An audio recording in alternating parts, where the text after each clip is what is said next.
সাংবাদিক দম্পতি সাগর সরোয়ার ও মেহেরুন রুনি আত্মহত্যা করেনি, বরং তারা খুন হয়েছেন। চাঞ্চল্যকর এই হত্যাকাণ্ডে অংশ নেয় দুজন। তবে ডিএনএ অস্পষ্টতায় হত্যাকারীদের শনাক্ত করা যাচ্ছে না।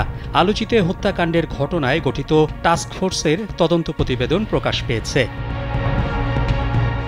ওই প্রতিবেদন থেকে জানা গেছে, তদন্তে দাম্পত্য কলহ, চুরি বা পেশাগত কারণে খুনের তথ্য পায়নি টাস্কফোর্স। ভিসেরা রিপোর্টেও চেতনানাশক বা বিষ জাতীয় কিছু পাওয়া যায়নি। রান্নাঘরে থাকা ছুরি ও বটি দিয়ে হত্যা করা হয় তাদের। ক্ষত নিয়েও অনেকক্ষণ জীবিত ছিলেন তারা। আগে থেকে বাসায় কেউ ছিল না, আর জোর করে কেউ প্রবেশ করেনি। শেখ হাসিনার সরকার পতনের পর ২০১২ সালের ১১ ফেব্রুয়ারি রাতের চাঞ্চল্যকর এ হত্যাকাণ্ডের মামলার তদন্তভার পড়ে টাস্কফোর্সের ওপর। পরে নতুন করে ৭ সাংবাদিক সহ ১২ জনকে জিজ্ঞাসাবাদ করে টাস্কফোর্স। সম্প্রতি জমা দেয়া সংস্থাটির তদন্ত প্রতিবেদনে বলা হয়েছে, রাত ৩টা থেকে ৫টার মধ্যে খুন হন সাগর রুনি।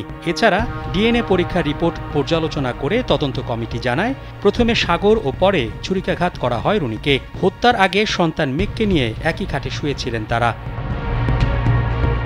প্রতিবেদনে আরও বলা হয়, হত্যায় সাগর বাধা দিতে পারে এমন ধারণায় তার হাত পা বাঁধা হয়। রুনি নারী হিসেবে দুর্বল, চিন্তা করে তার হাত পা বাধার প্রয়োজনীয়তা দেখা দেয়নি। আর বৈজ্ঞানিক বিশ্লেষণ করে সমীকরণ মিলিয়ে টাস্কফোর্স বলছে সাগরের মৃত্যু হয়েছে পরে। ঘটনাস্থলে ৪ জনের ডিএনএ পাওয়া যায়। এর মধ্যে ৩ জন পুরুষ ও ১ জন নারী, যাদের মধ্যে ২ জন সাগর রুনি। তবে অন্য ২ জনের ডিএনএ কোনোভাবেই শনাক্ত করতে পারেনি টাস্কফোর্স। তাই হত্যার মোটিভ ও খুনে কারা জড়িত সে বিষয়টিও এখনো পর্যন্ত সুনির্দিষ্ট করা যায়নি। গত ২২ এপ্রিল হাইকোর্টে দাখিল করা টাস্কফোর্সের রিপোর্টে উল্লেখ করা হয়, গোয়েন্দা কর্মকর্তারা ঘটনাস্থলে পৌঁছায় সকাল ১০:৩০ থেকে ১১টার মধ্যে। এর আগে গণমাধ্যম কর্মী ও স্থানীয়দের পায়ের ছাপে ধ্বংস হয়ে যায় আলামত। তবে রান্নাঘরের বারান্দা ১৪.৫ ইঞ্চি ও ৮.৫ ইঞ্চি ভাঙা অংশটি সম্পূর্ণ নতুন ছিল। তা দিয়ে সহজে মানুষ ঢুকতে ও বের হতে পারে, যদিও সেখানকার পূর্ণাঙ্গ ফুটপ্রিন্ট পাওয়া যায়নি। এদিকে সিআইডির সঙ্গে ডিএনএ বিশ্লেষণ করে টাস্কফোর্স জানায়, একসঙ্গে ২ বা ৩ জনের ডিএনএ থাকলে শনাক্ত করা সম্ভব। সংখ্যায় এর বেশি হলে শনাক্ত করা কঠিন। নমুনায় ৫ থেকে ৬ জনের ডিএনএ থাকায় তা শনাক্ত করা সম্ভব হয়নি।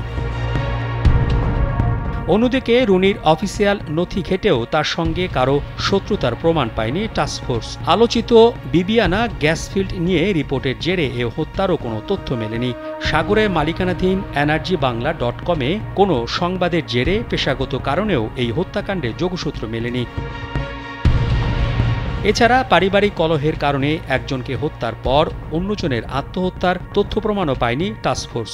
ক্রাইম সিন পর্যালোচনা, আলামত পরীক্ষা নিরীক্ষা করে টাস্কফোর্স জানিয়েছে, দুজনকেই হত্যা করা হয়েছে, আত্মহত্যার প্রমাণ মেলেনি। ২০১২ সালের ১১ ফেব্রুয়ারি রাতে রাজধানীর পশ্চিম রাজাবাজারের ভাড়া বাসায় খুন হয় সাংবাদিক দম্পতি সাগর ও রুনি। ওই সময় বেসরকারি টেলিভিশন চ্যানেল মাছরাঙা টিভিতে কর্মরত ছিলেন সাগর, আর রুনি এটিএন বাংলায় কর্মরত ছিলেন। আলোচিত হত্যাকাণ্ডের পর রুনির ভাই নওশের আলম বাদী হয়ে শেরেবাংলা নগর থানায় মামলা করেন। মোহাম্মদ শাহাবুদ্দিন মাহতাব, কালবেলা।